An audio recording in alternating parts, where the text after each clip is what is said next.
Hey yo, what is up? I'm back with the tier 9 this time. Not my first game again, my second game instead. First one was a bust.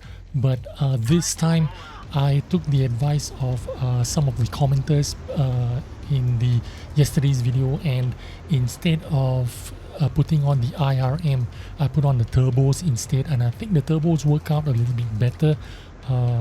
And I think I put double turbos on this with the optics and rammer. This is the tier 9 GSOR, of course, and you know what, I didn't think I was going to like any of these wheeled tanks as much as I like them as of now.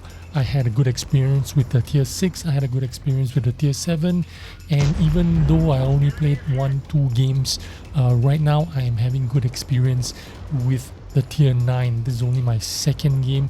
I didn't even know what to do on this map except go to this position because I have the speed and I have the view range to do it. Anywhere else to go, I would have be risking my armor, which I have none of. I could have gone 1-2 line where the SU 130 PM is, maybe use my view range a little bit, but I would have to trade with armor, and that was not a good thing for me. And I felt like we were not having the upper hand on this map. As soon as this T-54 snuck up to the hill here on my left, I felt like I missed a lot of tanks. I did not spot a lot of tanks crossing, and I decided that I had to leave this position because this position already, the usefulness of this position already expired, and I had to go somewhere else. And I had a feeling that we were going to be pushed from the 1-2 line, and I was correct. As you can see, the VK has crossed, the 5060P has crossed, the E50 has crossed. These are a couple of tier 9 tanks that are pretty strong. So what I'm going to do is rely on my SU 130 PM to do a little bit of spotting here, and I'm going to try and shoot outside of my spotting range, which means they can't spot me and I can see them. So I'm going to try and land 1 or 2 shots here, but I pulled the trigger while I didn't have a green indicator there. So obviously I didn't hit anything, but I believe that blind shot did hit something. And now what I'm going to do is see if I can reload in time to shoot a tank. I don't.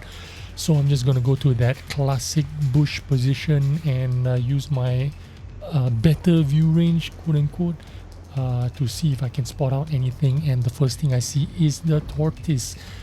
So I can pen the tortoise, and I do have a pretty good gun, but I'm going to scare away that E50M first. Of course, duck down into the lower ground here, just in case you get spotted or just in case you get blind shotted. I'm going to Capola snipe that tortoise. No problem. I do have 0.31 dispersion with 0.10 moving dispersion, which means I do not need to run any kind of vertical stabilization. Just a rammer would do fine. The turbo helps me. Maybe the turbo helps me in my rotation better than an IRM. I'm not too sure. I need somebody to educate me on that. But it does feel like it performs slightly better than an IRM. I did not feel like an IRM, improve or help me out very much in the tier 7 or the tier 8s.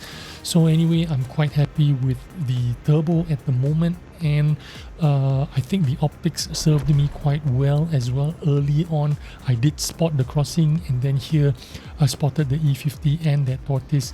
I'm gonna snapshot here. I guess 0.31 dispersion has its limitations. I do need to be a little bit closer in order to make that work.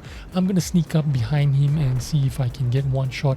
Maybe I should have loaded up HE and shoot him in the engine compartment instead, but that's okay. I have some speed to evade him, and then while I am taking my reload, the reload is pretty bad on this tank, 11.45 seconds. I think I got it down to about 10 seconds with the rammer.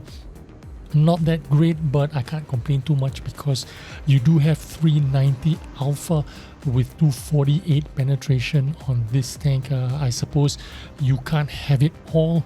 I'm going to trade my HP here because I have lots of it and try to finish him off, but unfortunately that Yak Tiger sniped me from the back for 559. That's pretty good. I'm going to see if I can hit the lower plate of that Yak Tiger here, sneak a shot, use my view range. Yes, I do get him, but I find out that there is an SU-130 PM. I managed to bounce him, but I know there is one SU-130 PM there, so 13 to 7, there's only 2 more tanks left and they're both SU-130 PMs. I can take a hit for it if I have to, so I'm just going to go forward, shoot on the move, easy peasy. This gun sometimes works on the move, sometimes it doesn't. It worked on that occasion, and now I'm going to outspot that other SU-130 PM. I thought it was the same one at the same time, but yeah, quick game. 3.5 whatever damage. Pretty happy with that for a really fast game. Got a first class there. In fact, had a couple of blind shots as well. Nearly 4k damage. 6-minute game on the dot. Can't complain much. And I must say, out of all the 6, 7, 8 and tier 9 games, I've enjoyed each and every one of them. Haven't had a terrible game in them so far. So I guess that's my video for today. See you tomorrow. Thanks for watching. Bye bye.